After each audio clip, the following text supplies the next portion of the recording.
Welcome everybody from around the world. My name is Bilal Abdul Kareem, and we want you to wait just for a brief second. We want to let the people on Twitter have an opportunity to hop on. So just give us a brief second, and we're going to get started here. All right. Okay, it seems like everything is a go.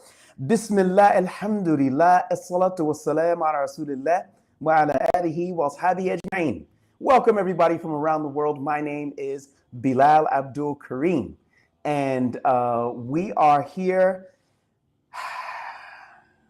We got a lot to talk about, brothers and sisters, a lot to talk about. But first, we are broadcasting live on YouTube, also on X. So we're going to get started here. Of course, I'm your host, Bilal Abdul Kareem, and we are going to be discussing the issues in and around the Freedom Flotilla groups of ships which are heading towards Gaza to break the siege. And I couldn't think of anybody better to talk to than my good friend, journalist, activist, author, mother, and good friend to go along with all of that. She is boarding one of the ships, and that is Sister Yvonne Ridley. And sister, we want to say to you, Assalamu alaikum wa rahmatullahi wa barakatuh. Wa alaikum salam.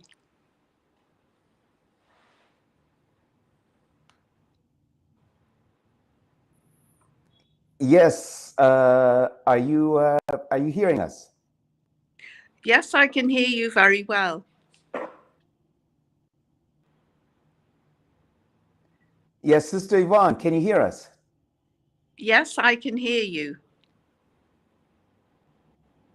Yes, I can hear you. Okay, all right. So, sis, how are you? Why don't you tell us where you are at the moment? Well, at the moment, I'm in Libya. I just crossed the border last night from Tunisia. And while I was in Tunisia, I met up with some Algerians and Tunisians and Moroccans, people from right over the Middle East, North Africa, who are coming on this Freedom Flotilla that you were talking about. Yes. Well, to help us to understand, let's take it back. Everybody's already familiar with the famine, the genocide which has taken place in Gaza.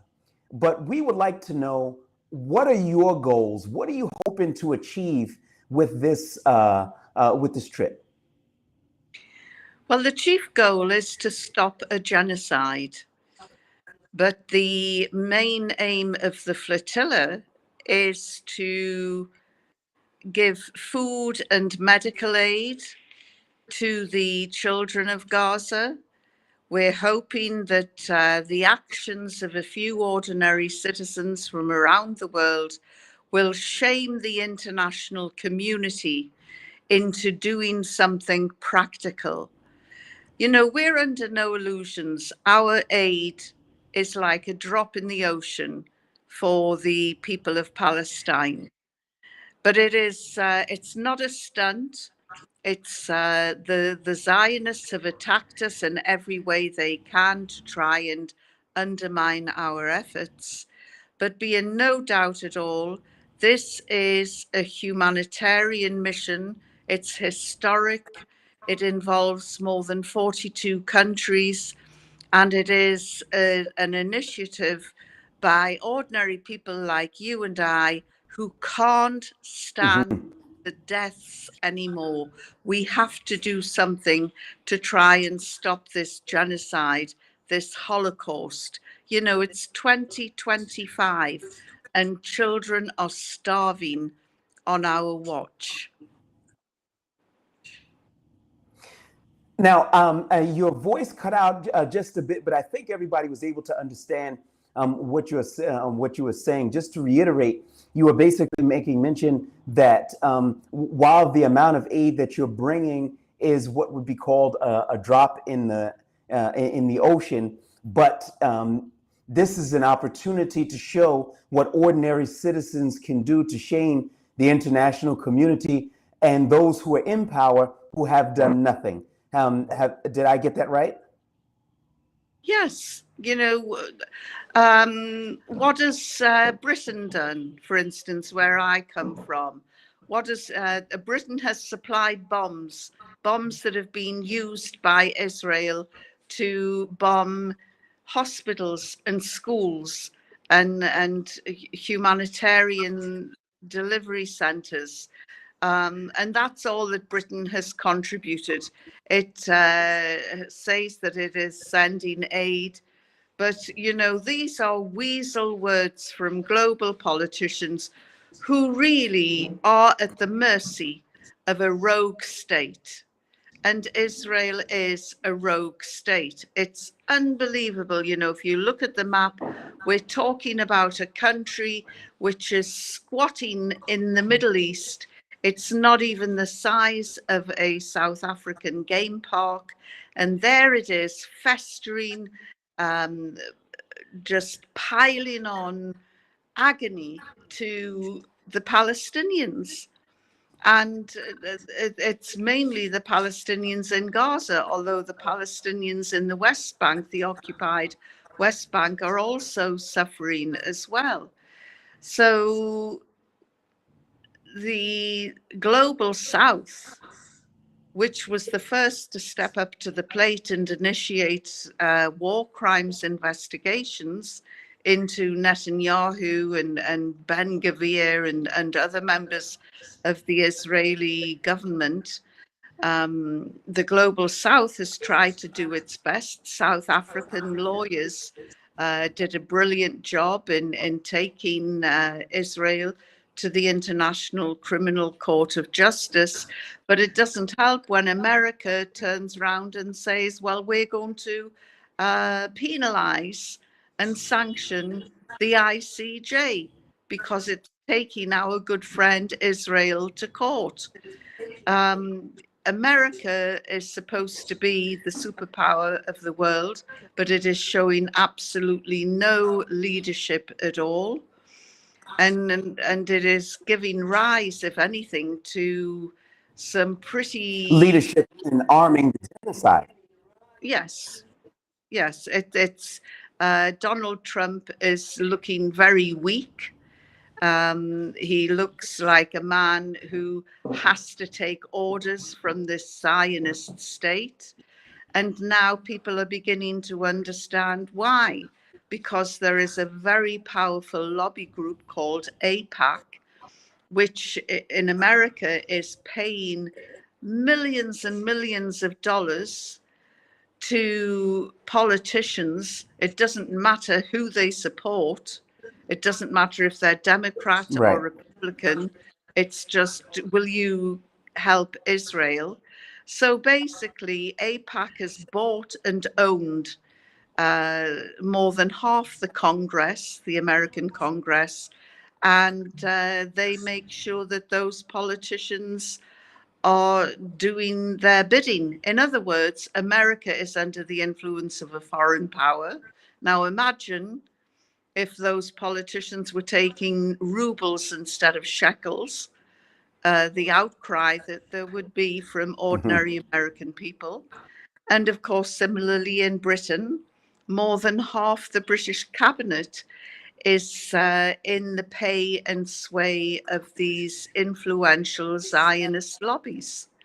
And, the British government is owned, bought and paid for by television. Now, there are some people who, I'm sorry to cut you. I think, yeah, yeah, I think that there's a bit of a delay. But I'd like to ask you a question. There are people who are watching and they would say, look, Sister Yvonne, we applaud you, we support you, we're with you, but there's a reality.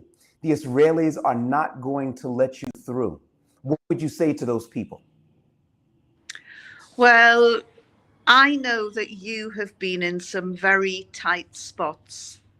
And I remember having a conversation with you on the eve that Aleppo was falling. And I didn't think that you were going to see the sun rise the next morning.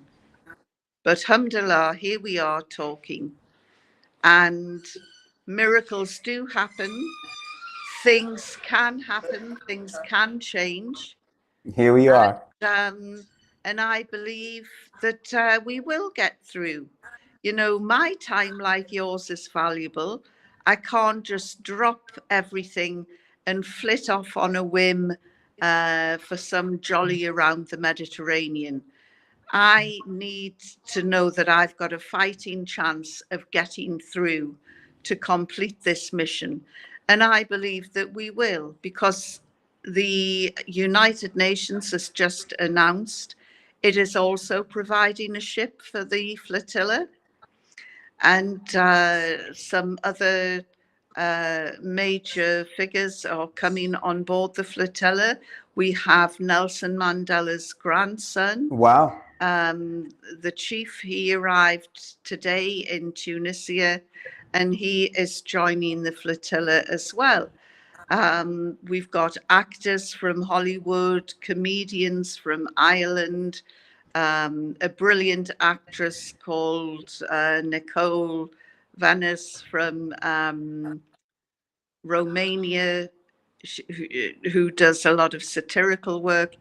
We have some amazing people on board this flotilla, and they're incredibly busy, and they, you know, wouldn't go out on a whim. But here we are, and we will be sailing. Of course, it hasn't been all plain sailing either. The flotilla set off from Spain, Barcelona, and as soon as it left the shores, as any seaman will tell you, you know, you're dependent on the weather. And the weather turned, and the waters became very choppy and threatened the smaller boats. And it would be foolish not to show some sort of respect to the sea. So they headed back into port, but they're back out now. They're sailing down the Mediterranean towards the Eastern Rim, where Gaza is. We've got no intention of sailing beyond that point and going to Israel. We do not want to go to Israel. If for some reason in my next conversation, I'm speaking from Israel, it means that I have been kidnapped and taken hostage in international waters, and that Israel has ignored international maritime law, and that it has taken me and my fellow crew members by force to Israel. We just want to go to Gaza, and we will sail through international waters, which is our right. Depending on conditions. Sorry? Yeah, I'm sorry. I'm sorry because there's a bit of a delay. Depending upon conditions, when do you think that if things go smoothly, when might you arrive in the Gaza Strip? Well, we could arrive as early as the 9th or the 10th. You know, if it's very much a weather dependent mission, and you know, this is and it's a huge task, because at the moment there are about 30 to 40 boats, all of differing levels, all of differing speeds and conditions. Some will be able to, but it's pointless racing ahead. Our strength is in our numbers. And we also believe that when we set off, Other ordinary people who have boats will say, come on, let's join them. Let's see if we can join them. And so I'm hoping there'll be a contagion, and we'll have a mini Dunkirk in reverse, if you like, where we are going out delivering the aid. What kind of aid are you carrying? Well, today I've been looking at the aid that our boat is taking, and there are some tiny little sachets, very much like the sort of sachets you get in a hamburger shop, you know, a sachet of red sauce.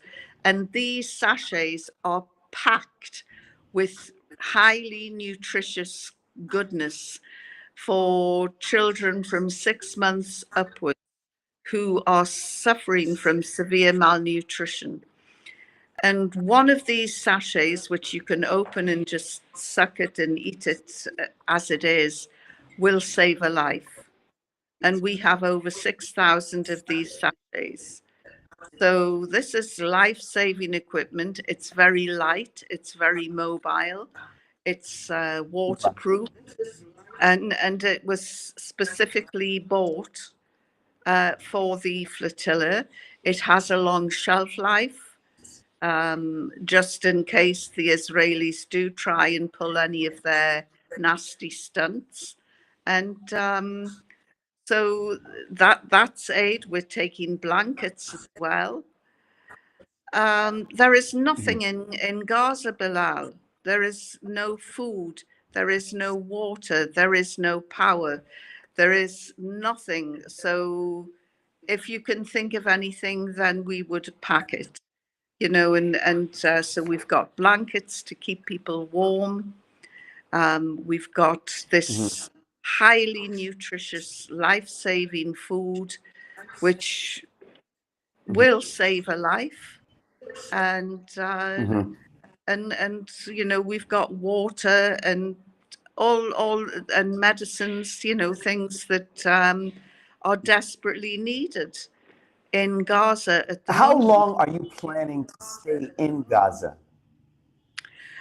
Well, it's not going to be an exact science, and as the world is finding out, delivering aid is not an easy task. You know this from your experiences distributing food in Syria. It is fraught with all sorts of problems, Sure. depending on how desperate the population is. And so we will have to react according to the conditions that we find on the ground.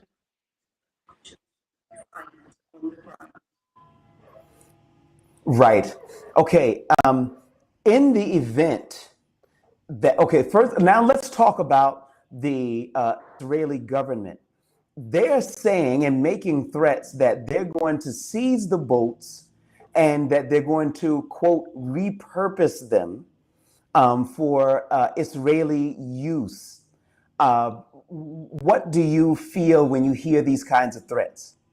Well, it's the usual sort of hot air that is spouted by this rancid, rotten, corrupt government that has no humanity, no heart at all. Of course, they're going to threaten.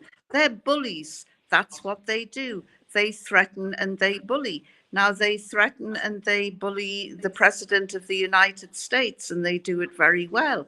And they get their own way with the President of France and the Prime Minister of Britain. Well, we're just ordinary folk, and we don't respond to threats. So, you know, we're coming whether they want us to or not. We're not interested in them. We're interested in the Palestinians. And we are interested in stopping a genocide. And we're not going to listen to these thugs. They can threaten all they want. We've had bigger boys for breakfast. You know, it's they will say and do whatever they want. Um, But I am very much a believer in we're on the right side of history, and whatever protection we need, I think we will get it. Now, then, the dock workers in Italy, for instance, are really supporting the flotilla. And we've got some Italian politicians coming on board the flotilla. And the dock workers have said, dare Israel touch one boat, if the flotilla goes out of radio contact for more than 20 minutes, we will bring Europe to a halt. And they will Wow. use trade union solidarity, and they will ensure that nothing, absolutely nothing, gets through to Israel by sea. And see how Israel likes being put under siege. See how Israel likes being put under the sort of vicious sanctions that they have put under the people of Palestine. And these trade unionists, you know, ordinary working class people coming together, this is what the politicians fear: working class solidarity.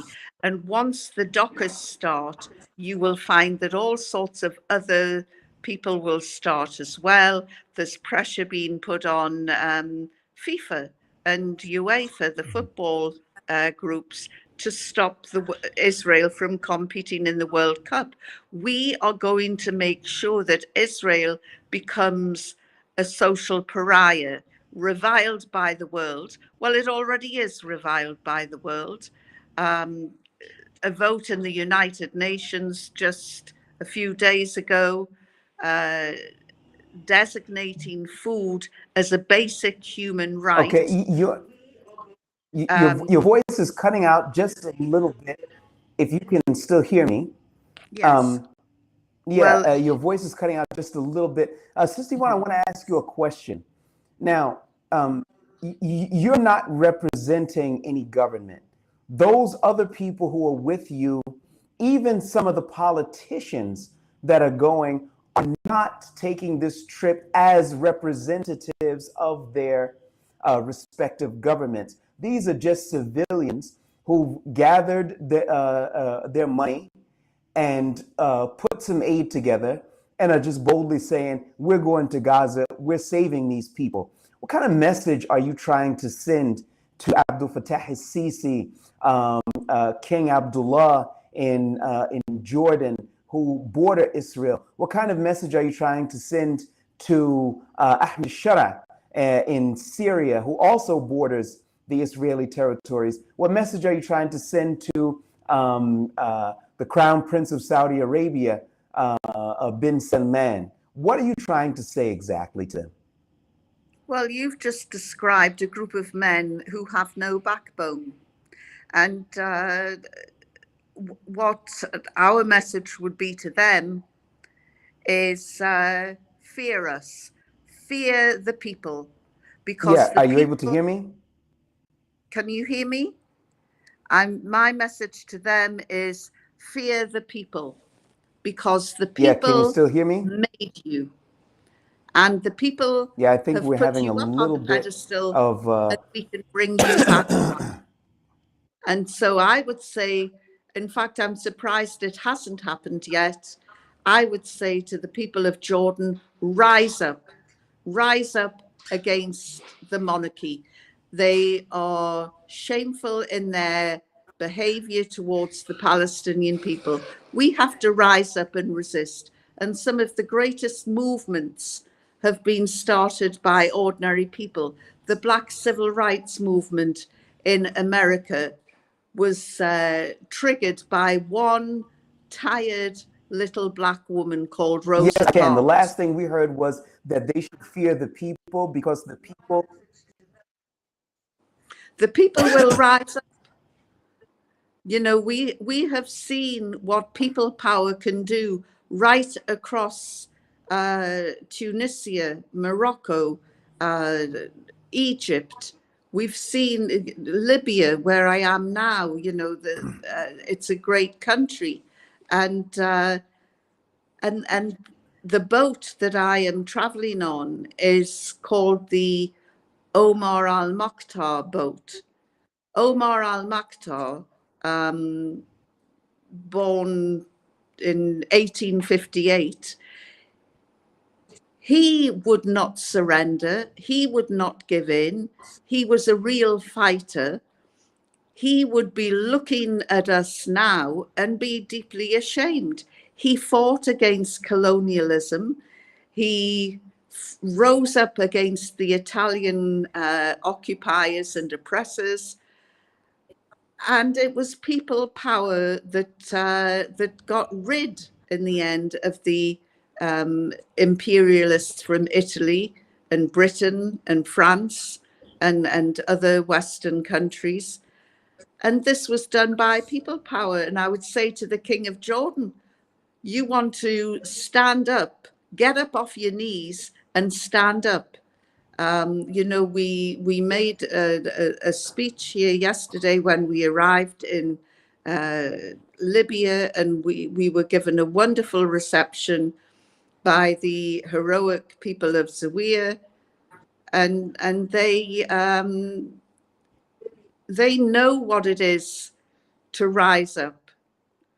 And a lot of Arab people do. And there are some great role models out there.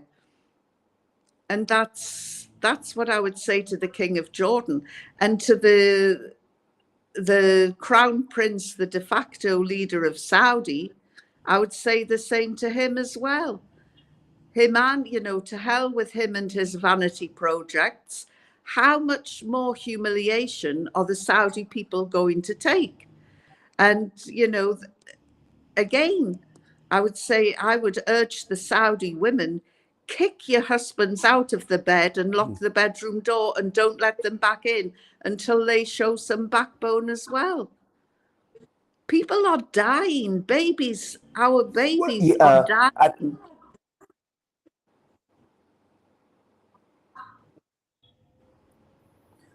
Once again, your sound was cutting out just a little bit, but I do think that we were able to get the general message that you're putting forward and all. Look, we're going to have to wind this down now, but I want to ask you, are you afraid for your physical safety? I'm curious to know how you're feeling personally. Are you concerned about heavy-handed tactics of the Israelis, or what is your feeling? What's the general feeling from amongst the others that are traveling with you? Are they afraid for their physical safety as well? I think that we're all afraid deep down. I mean, I'm not a hero. I'm not a soldier. I'm not a fighter. I just want to do what is right. And the drive to do what is right is overriding the fear that I may have. And, as I said yesterday, I would rather die fighting on my feet than on my knees. And it all sounds very brave and very gung-ho. But yes, of course, I do have some nagging doubts and some fear. I love life. I love my family. I love living in Scotland, and I love doing what is right. But there are times when we have to make a stand. And if we don't stand up now, we'll never stand up. And this is why there are more than 42 countries represented. The president of Colombia has sent goodwill messages. It would be nice to see some Western leaders show some backbone and send us goodwill messages as well. Frau Genocide, Ursula von der Leyen, hasn't even referred to the flotilla. She's just this rancid, so many horrible people out there who are willing to look the other way while this genocide is unfolding.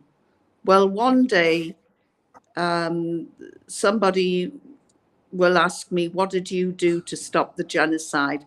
And I want to be able to say something worthwhile. And I think taking part in the flotilla will be something worthwhile. Do you think that all of this people power activity is going to actually start to make a difference in the coming elections around the world? For example, in America in 2026, you have the elections for the Senate races and the Congress. These are very important elections.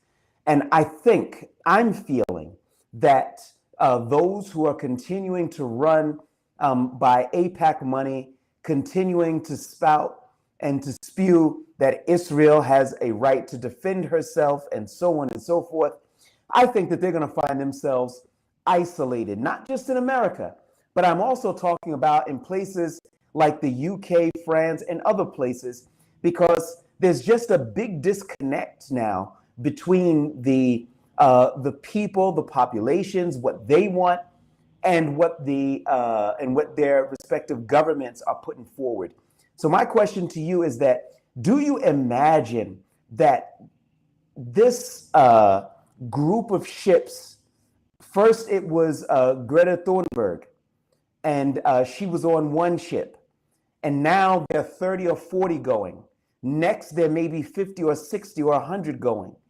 Going forward, do you see this changing the political landscape around the world against Israeli interests? Oh, absolutely. Israel is finished now. It is, if it wasn't for America, Israel would have long gone. And I think that the American people, even the crazy MAGA zealots, are realizing just how much Israel is costing them, not only in tax dollars, but in reputation, in humanity. And the AIPAC committees cannot prop up Zionism much longer. And the New York mayoral contender is proof of that. You know, AIPAC pumped millions in to stop that guy from standing or winning any election in New York. And it looks as though, despite all of their efforts, people power is going to win the day. And it has politicians scared, because what we are saying to them is, we voted you into power and we can vote you out of power. And, you know, that's the nature of democracy. And we're putting people in power that have a right to be in power. The leader of Burkina Faso, for instance, what a great man he is. And he is standing up as an African leader, unafraid to speak his mind and to say that, you know, we want the American colonialists out of Africa. America is in its final days of empire as a superpower. It's clear that the whole axis of power in the world is changing, and we're going through a change at the moment. The danger for the Palestinians is that, just like the Third Reich in the final years in Germany accelerated their death program, the Netanyahu government is accelerating its ethnic cleansing program in Gaza. And they're setting up concentration camps, which will hold a maximum of 1.5 million people. Well, we know that before this war started, 700 days ago, we know that there were 2.2 million people in Gaza. Well, where have 700,000 people gone? I think that we will find out that all of the figures that we've been given for those who've died in this genocide will exceed far more than the 60,000 which has been talked about now. I think it's more than double that. and we've got Donald Trump saying that America is going to take control of the real estate development in Gaza. And I've got a message for the Scottish government. Donald Trump has 3 golf courses in Scotland. Well, we should just requisition those golf courses and turn them over for housing for refugees. How would he like that? But that is what he is doing in Gaza. He is saying America will run the land, will run the development in Gaza. Well, Donald, we're going to take your land and we're going to hand it over to people who need affordable housing. So that would be, I think that would teach a lot of people a lesson. Sister, we have to get ready to wrap this up, but I need to ask you of one last question. Now, you're talking to people from around the world. What message would you like to say to them? What do you want them to know? What do you want to encourage them to do? Educate yourself, do research, look into the whole situation of Palestine. It didn't start on October the 7th. It started in 1947. It actually started before then. So please educate yourself and ask yourself, how would you feel if you got a knock on the door tonight and somebody with a gun told you to get out of your house because they've decided to take it over as their home? Because that is what happened to more than 750,000 Palestinians in 1947. They had their homes stolen from them, and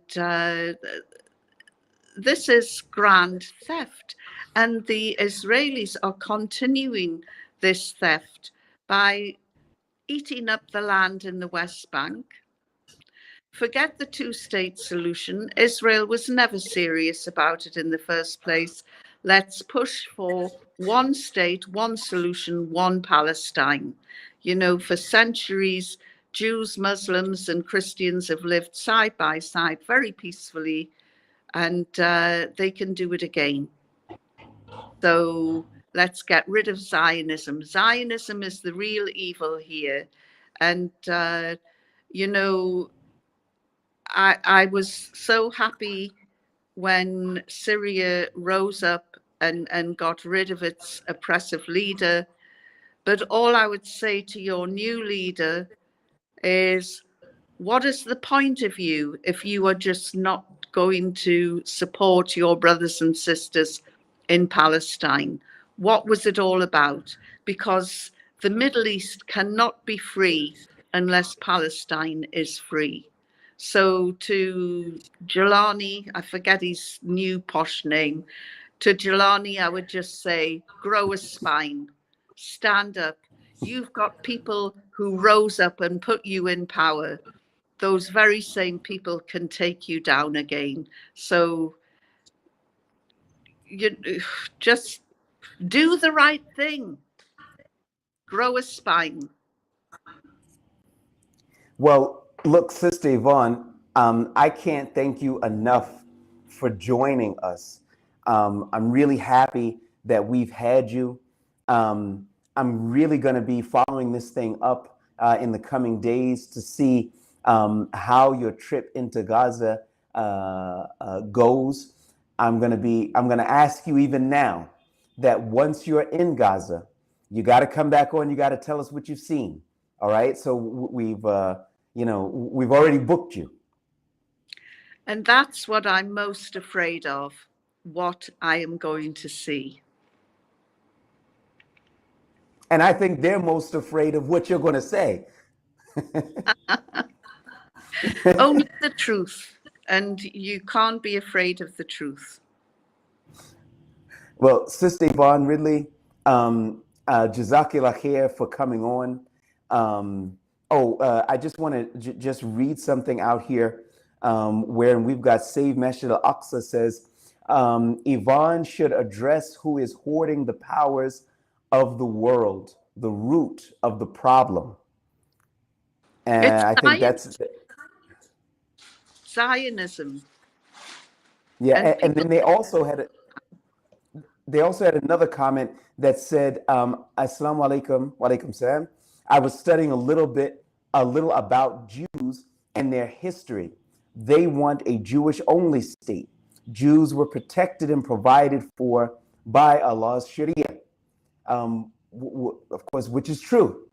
But they would like to create this atmosphere of terrorism and these terrorists who are responding. Now, once you're in Gaza, you're going to have an opportunity to look and see what's actually going on there.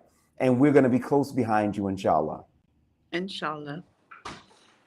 Jazakillah khair, brothers and sisters. We have been with our sister, Yvonne Ridley, and she is setting sail for Gaza to break the siege. We ask Allah to allow her to be safe and successful, and the others who are also trying their best to help the brothers and sisters in Palestine.